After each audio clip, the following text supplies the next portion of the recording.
Hi everyone, welcome back to our new SolidWorks class in this SolidWorks beginners course. And today we'll be continuing with the last of the three options that are available normally when we start a new SolidWorks project.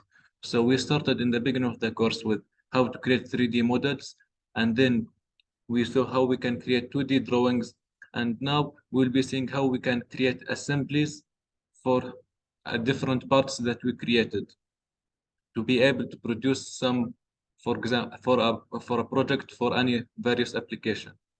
So for this class, what I'll be doing is that I will be using those four parts to somehow create a simplified assembly of a landing gear, for example, for a car, an airplane, or any other, for example, robot or any other application that you might be using. And so to do that, we first need to have our parts of the assembly be already modeled. So those parts are already modeled and we'll be using them directly, since we will not have enough time to model all of the parts while also learning the new concepts and new topics regarding assemblies. So first of all, we have here our parts open. We start with this in a similar manner of how we start everything. We start with new, and in here, if we are in this one, we can go to assembly, or since we already learned how we can create templates, we can start from this advanced menu. And so we can go to assembly, and by clicking OK, we can start with the assembly. So we can maximize this one. And with this, you can simply view different windows of if you have more than one part open. So with this, you can open it. So this is how we start our assembly. The first thing that's visible to us when we start a new assembly is this begin assembly part / assembly to insert. So what this does is that it will give us the options for the parts that we would like to include in our assembly. The list that will be included here is the list of the parts that we already have open. So for example, if you would like to create an assembly, it will be much easier and preferable to have the parts already open. Otherwise, you will need to browse them through your system, through your computer systems. In this, no matter what way you are using, both of them will be able to insert the different parts in the assembly. So here I have already the four parts that we'll be using opened, as we saw before in just a minute. And with this windows, we can also see that we have all the different parts open and this assembly project. And so from here, we could start with the different parts. So here we can start with the leg, for example, by left clicking on it and then dragging, we can see that this is our part. And if I now left click, it will be fixed. So now if I try moving it, if I left click and hold while moving the mouse, it does not move. And here we can see again in the features tree that there is an F beside this part. What this tells us is that this part is fixed in space. Because what SolidWorks does is that the first part you insert will be the main part, for it will be the reference for all other parts of the assembly. However, from here you could start directly adding the different components and creating your assembly, or what I prefer is that I right click on the first part and I make it a float. And so with this, I can now move the part. Why I do that? Because with this in the assembly mode, we have an option in the tab assembly where we have mate. And what this allows us to do is that it allows us to create some relations or mates between different components. And the first thing I normally do is that I mate all the main planes of the first component to the main planes of the assembly. So here I made the front view and the front view, and what happens is that both of the front view becomes coincident. In other words, they become at the same plane. And I do the same, and from here we can click OK. I do the same for the top plane, so we can see that the part is going down, and for the right plane.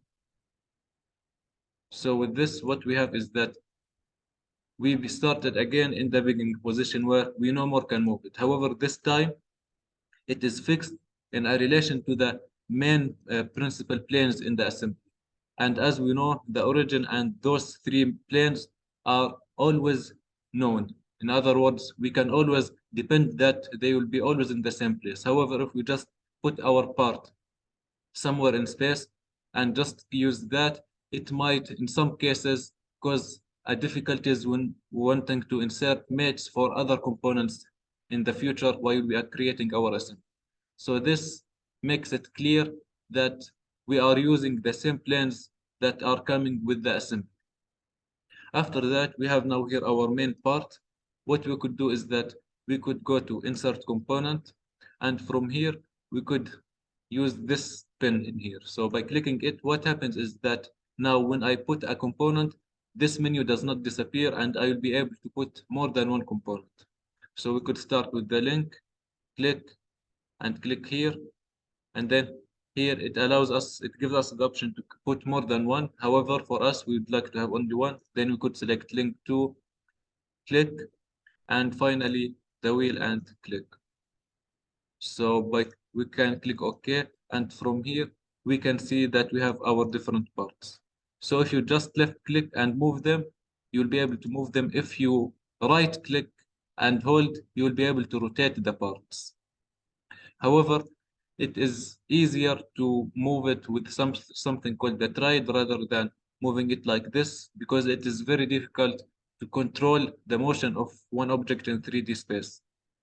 So you might think that we are here moving in one space, but it will not move always as you might expect. So you could simply right click on the part and then go here to move with triad. So by left clicking, you have this option similar to what we had, for example, when we were creating section views. So you could move the part in the X, Z, Y direction, or you could also rotate it in any of the other directions. However, this will allow us to relatively move the part in a simple manner, but what we would like to do is use what the assembly gives us, the ability to create mates between different components. So what will this allows us is it will create mates, which are, you can think of them as relations that we had in 2D drawings that will make the different components react in some manner. So for example, it will be easier to just show in here. For example, we could move this one, and what we could do is that since, for example, we would like to have in here this hole to be fixed to this link to be fixed to the leg via a screw, for example, what we would have is that we would like to have this circular hole and this be concentric, and so that the screw will be able to go, or the bolt will be able to go through both of them. So what we could do is that we could simply select this inside surface and select this surface. And what you see is that the parts move, and here we can see the different options for the mates that are available. And as SolidWorks expects, since both objects are circular, SolidWorks expect that we would like to have concentric relation, and this is what we would like to have. And so from here we could simply click OK. And what happens is that now, if for example we change our view to this right view, what happens is that no matter what we do, those two circles will always be concentric. So this allows us to fix the different parts. And this is how we'll be fixing all the various components. So for example, we have this component, we would like it to be also concentric. And so we could have this. And the good thing is that it automatically rotated to what we would like to have. But what if, for example, it was in the opposite direction? You can also use this reverse direction to switch the way the component comes. So we have this orientation, or if we flip the side, we could have it the other way around. So we can again click OK. And so with this, both components are now concentric with this circle. And then we can do the same thing with this wheel. So we can move it closer, right click to rotate it, and then we could select this inner surface. And another thing for this concentric relation is that it's not necessary to use this surface. Any surface that is concentric to this surface would also work. So we could use this one, or we could use this one. Both of them will have the same effect. So we can select this surface, and now they are concentric. In other words, they will always be moving together. So if we have this, and if we clear here and get out from the mate options, both of them will always be moving together so that the two holes will be always concentric. So we can again go to mate and continue creating the different mates. So we could move this away, and then we could simply select this surface and this surface to create the mate between the two parts. And so what we have now in here is that we have all the holes concentric so that all screws will be able to go inside without any issues because of any misalignment. So as we can see here, so we are now, you can say, somehow done with some basic relations or mates between the different components to see how this will move. However, as you can see in here, we still have a lot to do because firstly, we can see here that SolidWorks is telling us that our assembly is underdefined. In other words, that there are some components that are free to move. And we can see that again in here. So we can see that there is a minus sign before the part, which indicates that it is not fixed. We can still move it. And to do that, we would simply like to have those two links to come into contact with this leg in the middle, and we would like to have the wheel be in the middle in here and be fixed. And to do that, we could simply use some screws or bolts or studs to hold those in place. So normally you could create those by your own. However, SolidWorks gives us the option. If we go to this right design library, what happens is that normally what we have is that we have a toolbox that allows us to get access to different hardware. Normally, if you followed what we did in the first class of the add-ins, this will not be available. But what you could do is that by clicking here, you will have here an option that will ask you to add this toolbox. And by clicking it, this toolbox will be added to the SolidWorks so that you can add the different components. Or what you could do is that you could go to the add-ins and you could add the SolidWorks toolbox. And one final option is that you could go to tools, I believe tools, and then you go to add-ins. And here you can simply go to SolidWorks toolbox library and check this box, click OK, and you will have access to all of those hardware. So what this does is that it gives us access to specific hardware, screws, washers, nuts, bearings, etc., that are standardized. And this is an important thing that we would like to have in our assemblies. Whenever you are creating any part, you would always like to stick with the standards, because if, for example, you have a hole and you made it, let's say 16.5 millimeters, have a diameter of 16.5. On the modeling side, it is fine, you can have it. But if you would like to create this part, it will create some problems because there is no standard screw that has 16.5 millimeters. Thus, you will need to have a specific screw that is manufactured just for this project or this assembly, and all the other parts will have the same thing. So you would always like to go with standard so that it will be easier and cheaper to build your part. So in here, for example, we could go to unsymmetric, and from here we have different folders. So let's go to bolts and screws, and here we have the different options. For example, hex head, we have different options. We can go back. For now here, let's use those studs. So, and we could use this double stud. And so if you just left click and drag it, we can have it in here.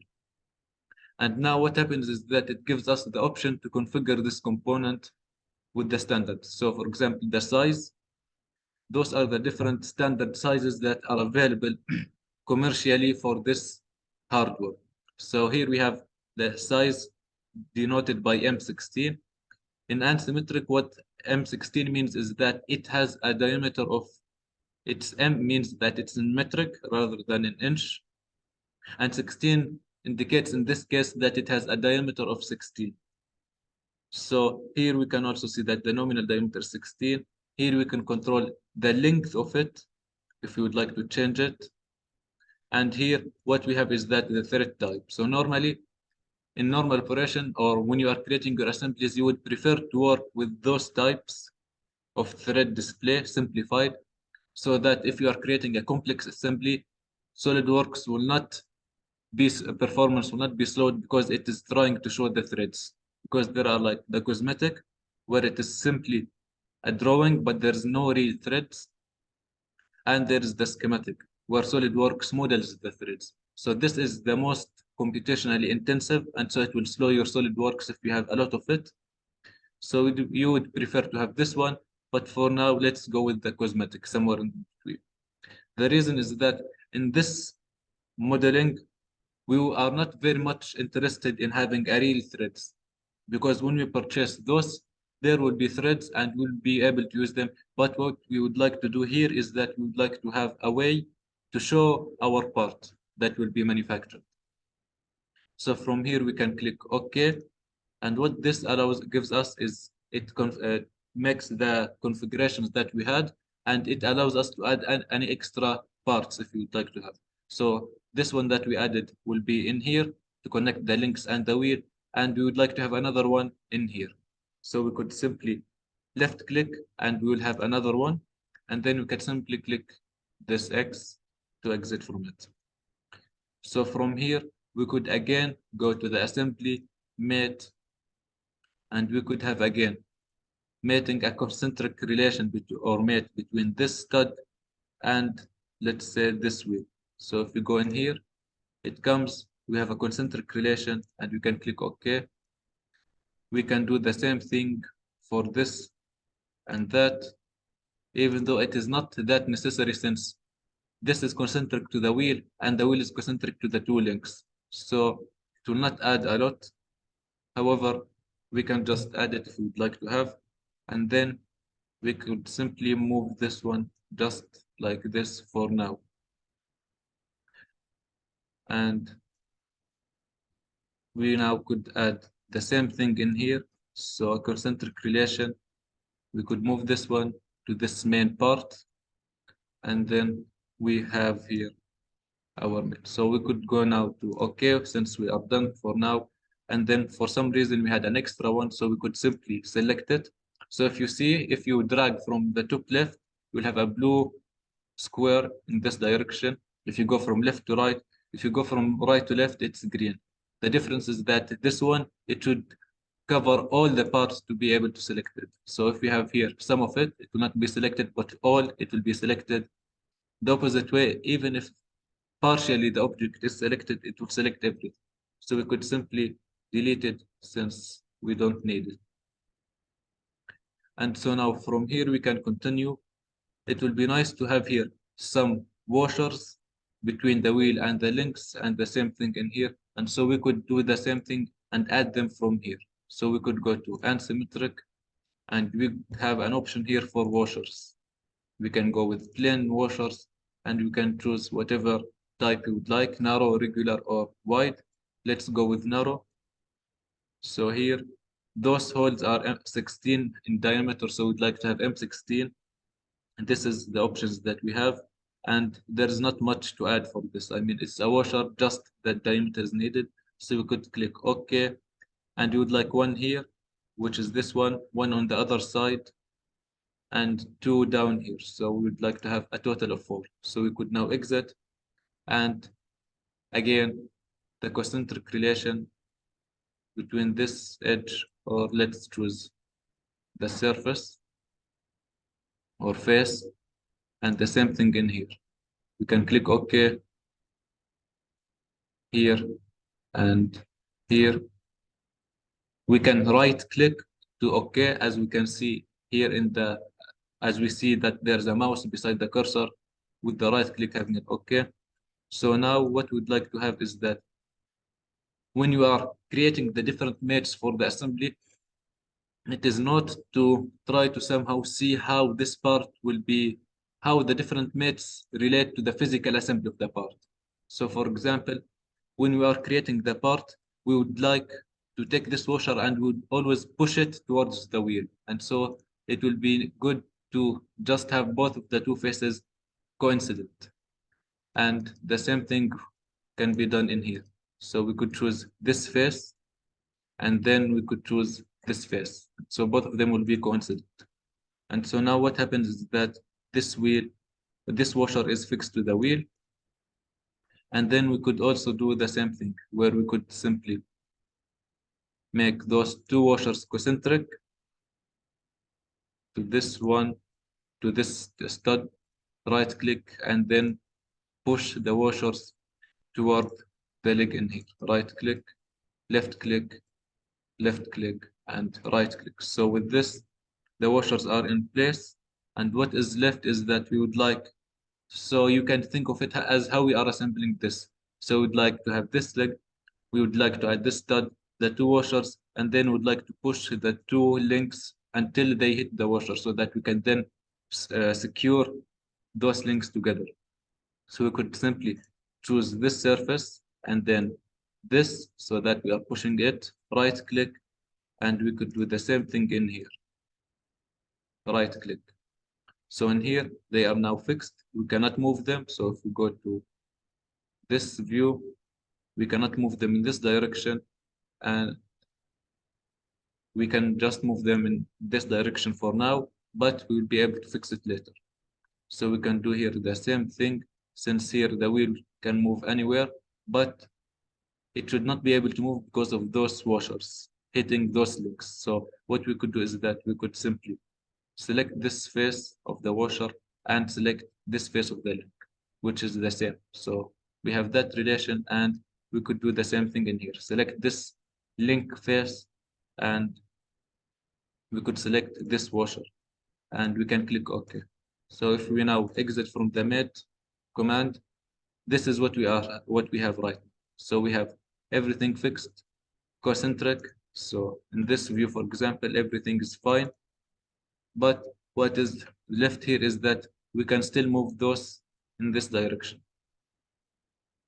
So we could fix them. So if you think about it, when you are assembling this, how those will be fixed is that they will be fixed by washers. Not washers, but by nuts. So if you go back again here, and if we go to the toolbox and symmetric, we will have here nuts, hex nuts, and we have here the different options. Let's have this hex flange, flat nut. So again, we have one in here. So M16, it's fine. The thread, here we can see that it's not visible, which is the best thing if you have a lot of them, so that SolidWorks will not be slowed down by trying to show them or display them. But for now, since we have few parts, we could simply show the cosmetic. M16, and okay. So we have one here, one here, one here, and one here. We can exit, and then we could now again mate those nuts to those studs or screws. So we could go to mate, choose this face, it's done. The same thing in here, mate this circular face to this face, okay. But as we can see here is that it is in the opposite direction. So what we could do is that we could go to this part. So if we select it like this, we can see that this is the hex nut. So we could click it, click the drop down menu, and we can see the mates in assembly 1, which is our assembly right now. So if we open this drop down menu, we can see the concentric relation that we created right now. We could edit the feature by right clicking and edit. And what we could do here is that we could simply change the alignment. Since this is not what we would like to have, we would like to have the opposite. So we could simply select this, and everything is flipped. And from here, we can click OK. Okay, so this is fixed in terms of where it's going. It will always be concentric with this screw, and we could do the same thing for the other two nuts. So we have here one, it went in the right way, and this one, it went in the opposite way. We could simply flip it. Okay, so now we have here our 4 nuts, and now when we assemble it, what we'd like to do is that we'd like to always tension it until it hits those links so that everything will be fixed in place. So we will do the same thing in here. So we will just keep screwing it or tightening it until this face hits this face where we cannot screw it more, and we will do the same thing in here. We would like to have this face go until it touches this face. We have this done, and we can do the same thing in here. So this face and this face together, and the final one is in here. So we have this face and this face. So with this, we have everything done. But again, the last thing in here is that those can still move. So what we'd like to do is that we'd like to have this somewhere in the middle. In real life, we'll have this in the middle by simply controlling how much we tighten each nut in the two sides. So if you'd like to have the screw to be more to the right, we could simply loosen this little bit and tighten this. But in here, we don't have this option in SolidWorks. So what we could do is that use a mate. Here we can go from the standard, which has the coincident, parallel, perpendicular, tangent, concentric, and block, to the advanced. In here, we have this width mate. And what this does is that it allows us to choose two faces as a reference and then another two faces so that they will have the same distance. You can think of them as somehow symmetric, but what will happen is that it will try to make the distance between the faces the same in both sides. What I mean is that if, for example, we choose this face of the stud and this face, they are the same color blue with selection, and then we can select here another two faces. Let's say that we'd like to have this screw be like in the middle between those two faces. We could, for example, choose those two links or the two faces of the wheel. So let's choose this one. We can see that both of them now, this one is pink, and we can do the same thing. And we can see that everything is now fine. We can click OK. If we check it now, they can no more be moved. So they are fixed. And we could do the same thing in here. So let's move them to see how this works. We can go advanced, width. We can select this face and this face, and we'd like it to be the same distance from, let's say, this face and this face. It will come and it will be in the middle. So with this, everything is fixed. But if we see here, SolidWorks is still telling us that it is underdefined. But if we try moving, we have only this one. So what we could do is that we can think of this, for example, as like some sort of a mechanism or assembly for a landing gear, let's say. So what we could do is that we could simply fix this one by adding the last mate between. If we check those links, let's say this one, we can take the top plane and the top plane of this leg. So we could have here an angle between them. So let's say 120 degrees, enter, and this will fix the angle as 120. So we cannot move anything, but again, still underdefined. The reason is that we can still move those.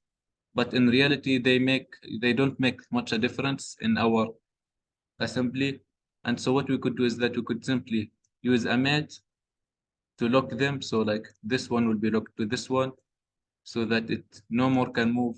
Or we could simply, if we know that those are the only different things that are giving the underdefined option, then we could simply ignore them. The same thing for the wheel. Since they are fixed in space, the only thing is that their rotation, which has no effect. And so from here, we are done with our assembly. And what we can do with the assembly is that we could create something called the exploded view. So if you come to our feature tree, we can go to a different tab. So here, configurations. And what we can do is that we can go under this assembly configuration. We can right click on this and we can create a new exploded view. This will simply show us a way so that we can explode or like show the different parts of our assembly. So we could choose any components and then move them. We can click done. We can do the same thing, for example, for the other two nuts. For now, we can choose those two and move them. We can click done. We can choose those two, move them, and click done. And after we are done with all the different parts, but for now, since we don't have much time left, we can skip it for now. So you can do the same thing for all the different parts. What this allows us is that after we are done, we can click on the green check mark. And so we have here our assembly disassembled. So with this, we can use it, for example, in a drawing to show the different components. And we could always go back. So by going with this drop-down menu, we have the exploded view. If we right-click, we can collapse it to the normal thing, or right-click, explode it. And we could also animate the collapse if we go 2x speed or normal speed. And we could also animate its explosion. So you can think of it as a way to show how we can assemble this assembly. And with this, the different assemblies are done. And this is like the same similar procedure that you will use for every assembly that you will create. You have the different parts, hardware that you would like to preferably have standards used for them instead of some custom made, and to be able to have a better idea of the different hardware that are available, because those are standards. But the real important thing is that you would like to have something that you could buy easily. So if we share in here, what you could do is that you could go to Google and you could simply type McMaster. And what this does is that it is a website in here, McMaster car, that gives us access to different standard hardware that we can purchase. So let's go to the first one, screws and bolts. First option, socket head screws. We have the different types of screws. Let's go with this one, alloy steel socket. And what this does is that it gives us all the standard, the information about the screw, the different size available, their prices, the packaging, and if we select one of them, like the specifications that are met in terms of tolerance and size, and we could simply choose its number. We could order, but we could also download a 3D model of this hardware. So we could use them in our assemblies as standard hardware to be able to have our assembly created or manufactured cheaply without trying to manufacture or create custom hardware. And so you could always use this one to know what different standard hardware are available and download their 3D models to use them in your assemblies. And so with this, we are done with the assembly part of the SolidWorks course. If you'd like to have any question, feel free to ask. If not, then that's it.